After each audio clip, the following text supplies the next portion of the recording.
dhe marrëveshja për reformën zgjedhore. Reforma territoriale do të kalojë për shkak të pafuqisë opozitës, se pace si dilnin të dy, ndërkohë që bënin sikur kishte luftë të madhe. Ka patur dhe situata. Mos marrëveshje me fjalë tonë jo. Po akti mbetet politik. Akti ishte që partia Edi Rama dhe Sali Berisha dolën në çdo qytet. Dolën në çdo qytet të dy bashkë, vinin vërtet. E para, e dyta, ka një propozim sot Partia Demokratike në emër të opozitës se si duhet jetë ndarja territoriale? Më shumë ka patur tentativën për të kundërshtuar atë që artikuloi dhe hodhi në tryezë diskutimit Partia Socialiste. Prandaj është teatër. Dikush bën, pra Sali Berisha bën sikur, Edi Rama bën sikur ka kundërshtimin e Sali Berishës dhe në fund del produkti që do Edi Rama pa pasur, se në politikë kur nuk e numrat, ti ke alternativën. Kjo është opozita.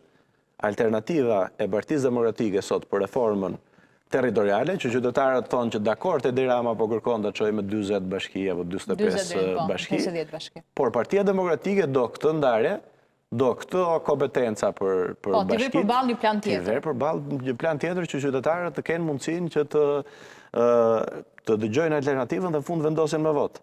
Dhe e dyta, teatri tjetër tek reforma zgjedhore, duke qenë se do ta mbaj peng si Rama, si Berisha, duke mbajtur lista të mbyllura për të imponuar figurinë e qesharake që ruajnë këta, që janë si këta pasdaranët e revolucionit iranian, nuk kapin listat zgjedhore. Partia Demokratike ka detyrim në emër të shoqërisë që të propozojë një sistem zgjedhor proporcional kombëtar me lista 100% hapur, të zgjedhin qytetarët dhe deputetët.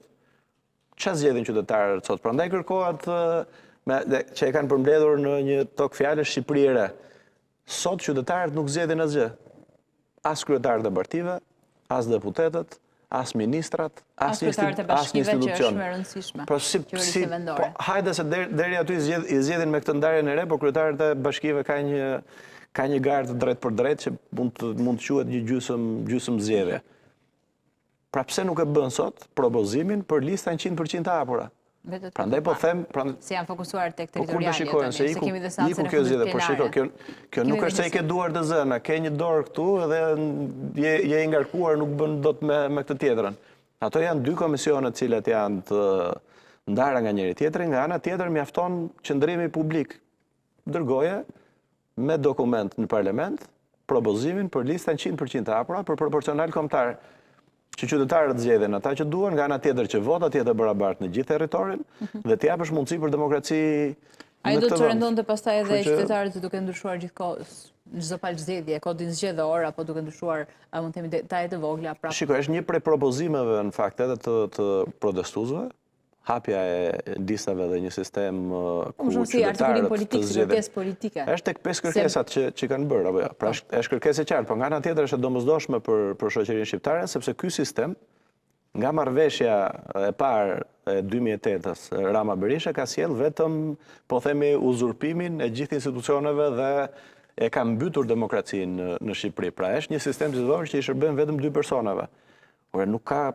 Keni parë ju në një vend Evropës që të ketë që kur kanë lindur fëmijët dhe deri tani që po bëhen gjyshër janë të njëjtët persona në politikë. Nuk ndodh. Domethënë shpresa për gjeneratën Z, të ngrihet gjenerata Z thot Sali Berisha që të vi prapë Sali Berisha. Të gjenerata Z thot ky tjetër do bëjmë gjeneratën Z ndërkohë që janë bërë të 2 gjyshër.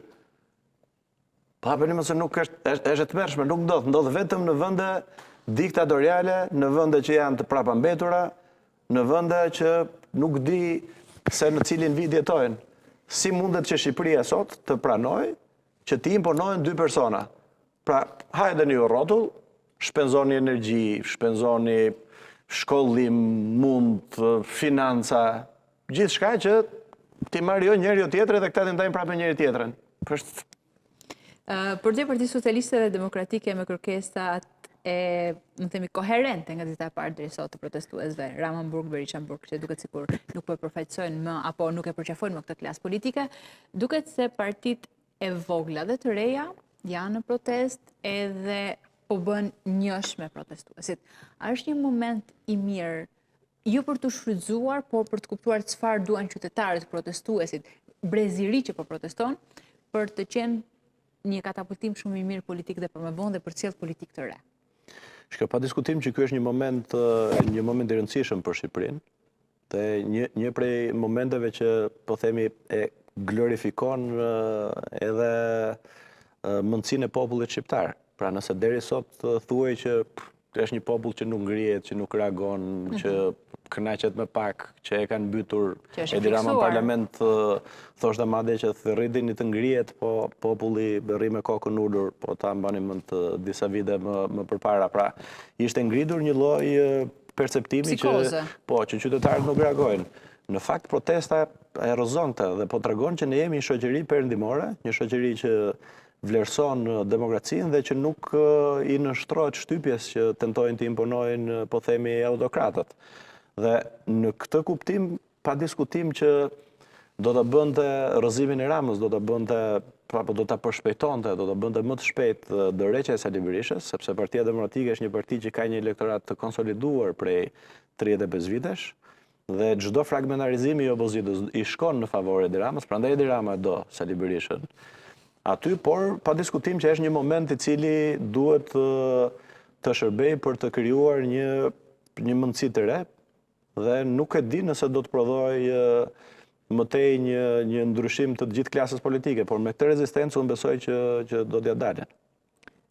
Lëvizja juaj, ajo që keni bërë në terren, takimet në rang kombëtar me qytetarët që u finalizua me takimin e Tiranës, në cilën fazë të saj është? Po shkon drejt lëvizjes, në një emër konkret? Si që thash, unë jam mi trequr për t'i dhënë, po themi, edhe për të respektuar, dhe për të mos i marrë asnjë hapësirë protestuesve dhe kërkesave të tyre, por pa diskutim unë jam takime me demokratë dhe me qytetarë në çdo cep të Shqipërisë, jo publike, po për të qenë të organizuar që në momentin e dur të bëjmë atë që është domosdoshme për Shqipërinë. Për momentin ne po mbështesim me të gjithë mbështetësit e mi në për qytet apo në Tiranë, kanë qenë pjesë e protestës që në ditët e para të saj. Pra pa pasur këto piruetat që njëri është protestë që s'duhet, njëri është protestë që duhet. Protesta që kërkon dorëheqjen e Edi Ramës është protestë dhe të Sali Berishës, është protestë e domosdoshme për Shqipërinë dhe jep frymarrje asaj. Shtatori si do të jetë? Apo do të presim dinamikën e protestës? Besoj që do të jetë me më shumë njerëz në shesh, me presion më të madh ndaj dy autokratëve dhe me kërkesa për ta çmontuar, dhe besoj që me finalizimin e çmontimit të dy autokratëve që sot qeverisin Shqipërinë. Po flasim për atë që është lëvizja politike, se për fatet personale të gjithë secilit apo për lëvizjet politike do të jemi këtu dhe unë do të jemi në aktivitet, do të vi prapë, nuk është se do ta mbyllim tani. Ka nga ata demokratë që underground, nga dita e parë protestës deri sot, kur shohin qasin që ka protesta, mund të distancohen nga ky kamp politik? Nga nuhatja që ke, nga bisedat që ke bërë? Shiko, çdo njeri që është i përfshirë në Partinë Demokratike dhe që ka, po themi, fjala përfitim është pak e tepërt, po që ka marrë privilegje nga demokratët, pa diskutim që përfaqëson ata dhe përpiqet që të mbrojë sa më mirë interesat e demokratëve. Ne jemi në Partinë Demokratike dhe interesi jonë është që Partia Demokratike të vijë në pushtet, duke qenë rinovuar, duke qenë alternativa serioze për pushtetin. Por, qartësisht, pjesa më e madhe e deputetëve dhe antarëve të Partisë Demokratike po bashkohen në sheshin e protestës, në bulevardin e protestës. Me dëshirë, me imponim? Apo fillim me dëshirë, pastaj me tërheqje, se ka pas sa dhe madje duke imponuar edhe Sali Berishën, që të ndryshoj qëndrimin publik, por ajo është një formë, po themi, mbështetje ndaj kërkesave të protestuesve për të larguar Edi Ramën dhe Sali Berishën.